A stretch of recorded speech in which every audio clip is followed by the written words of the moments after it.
High দোস্ত, তোমরা একটা জিনিস প্রত্যেকে লক্ষ্য করেছো যে তোমরা বর্তমানে 2025 সালে উচ্চ মাধ্যমিক পরীক্ষা দিয়ে বর্তমানে বসে রয়েছো। অনেকেই বিভিন্ন প্রত্যাশায় রয়েছে যে কবে কলেজের ফর্ম ফিল আপ হবে। এই সমস্তটা বা এই প্রশ্নটা নিয়ে প্রত্যেকের মনে একটা ডাউট রয়েছে যে আমরা কবে আবার সেই পড়াশোনার লাইনে যাব।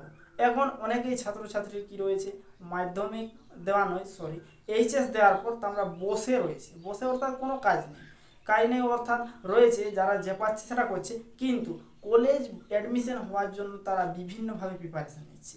তো কলেজ অ্যাডমিশন তোমাদের কবে হবে? তোমাদের একটা কথা বলে রাখি, এই মাসের এটা জুন মাসের শেষ উইকে তোমাদের college admission form fill up হবে। সেই ফর্ম ফিল আপের লিঙ্ক আমি ডিসক্রিপশনে দিয়ে রাখবো। আরও একটা কথা বলে রাখি, তোমরা প্রত্যেকেই ভাবছো যে আমরা কলেজ অ্যাডমিশনে কোন সাবজেক্টে অনার্স করব।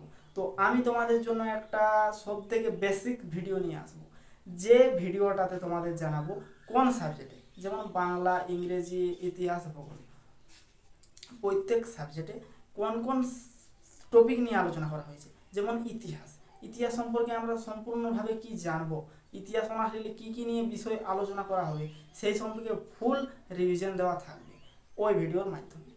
তো তোমাদের এখন বর্তমানে আমার যে নিউজটা পৌঁছাবার ছিল সেটা হচ্ছে তোমরা কলেজ অ্যাডমিশনের জন্য জাস্ট তোমরা এই মাসের শেষ উইক প্রত্যাশা করো, তোমরা দেখবে কলেজ অ্যাডমিশন হতে পারবে। Bye bye friends.